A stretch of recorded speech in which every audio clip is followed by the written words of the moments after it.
I would like to welcome to the stage a pianist who is a dear friend, and his name is Mr. Ron Seaman. Thank you for being here. I'll talk to you in a minute. You go ahead and get to playing. Okay. Get to playing. Do you like that? The tables are turned. You're not my boss right now.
my gosh, Ron Seaman, thank you so much. Have a chair. Hello, hello. Oh. Hello. They'll catch up. They'll catch up. So that was. Hi. Isn't it wonderful? I hope you can see him. You know, I should be like more like this, turned so we can kind of look at each other here. So maybe No a little problem. bit. Well, you can kind of look at your aunt, not kind. Hola? Oh, aren't you? Nothing's changed apparently. No. Hey, have fun. Hey, What the have heck? fun. That's right. This is Ron Seaman. He plays incredible piano, and he's been playing it a long time, but he's got so many parts of who you are. You got to talk a little bit about what influenced you with music, because you were younger, and something made you realize you wanted to be a piano just like somebody. Oh, that story. Oh, well, you could say that story. I like that Okay. story. Well, I was classically trained from about 7 years old to 15. And I was listening to the radio, and I heard George Shearing play Lullaby of Broadway. Or Birdland. Lullaby of Birdland. Okay. And I said, what is this? And it was amazing. And I thought, I want to do that, whatever it is, and learn how to play like that. So at the time I was doing Jerry Lee Lewis and, Well, that stuff. And, but I wanted to play jazz. And that's the moment, I was about 15. And I said, I got to learn. Now, the problem in those days was they didn't have classes, they didn't have stuff in college.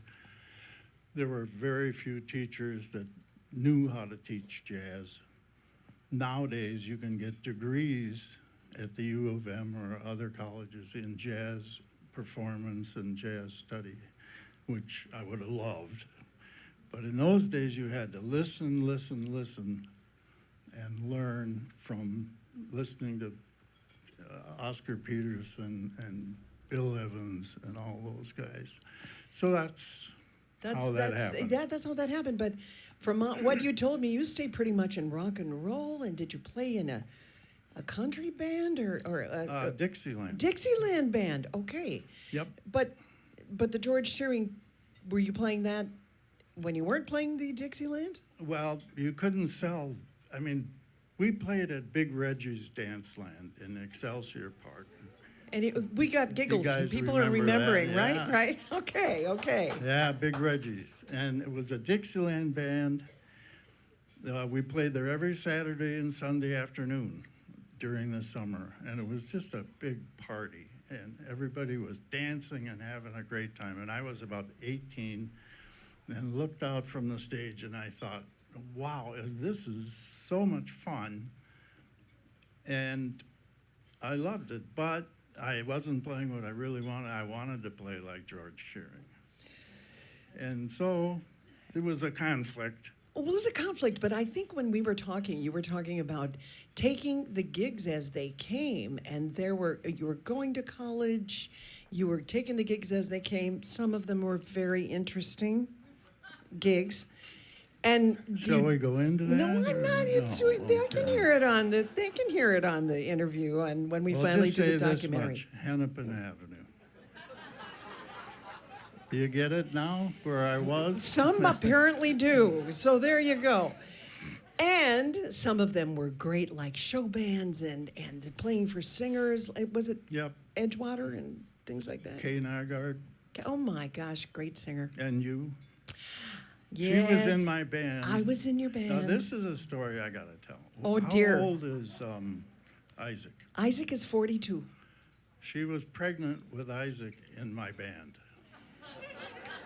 42 years ago. Okay, but I had Josh, who's 44, and I didn't have a second car at the time. He loaned me a car and a car seat with a little one that wrapped across the middle seat that had the little fake steering wheel. That's how cool this guy is. He took care of me. It was great. Well, you were great. I was great. You were great. You were great. We had some good times. But anyway, you've had the opportunity to play with big bands and really some incredible people throughout your career, whether they be show people or the big bands and things like that. However, I know you have one other skill, and that means you went to college to become an IT person. Is that how you say it? Well, I was a computer Geek? guy. No, Yeah, sorry. Engineer. Yeah? We couldn't quite pay for a family playing the piano. It just didn't do it. And I ended up getting a degree in computer engineering, and I went off. I was working days, and I played the piano at night. And I don't know how I did that. I wouldn't be able to do it now. But. It is amazing. How did we do that? But now you've got a couple of discs out where you're playing some smoking B3, Hammond B3 organ. B3, and yeah. and you also played in a show about Nat Cole with one of our other legends we're featuring today, Exactly. Maurice. Yep. So, I mean, you've really kept your fingertips into it. What do you still want to do?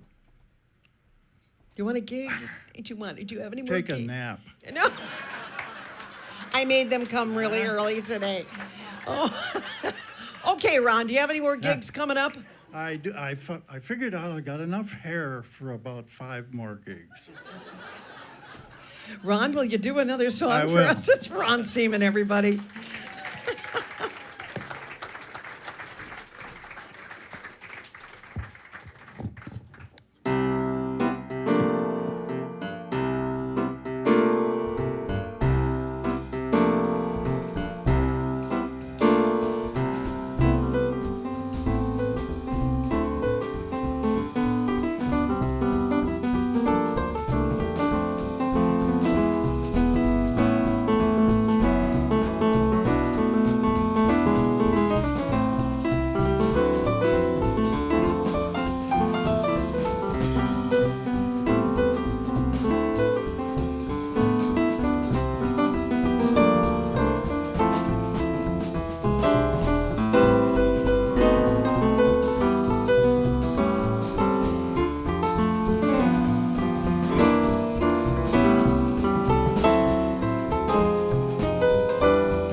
Ladies and gentlemen, Ron Seaman.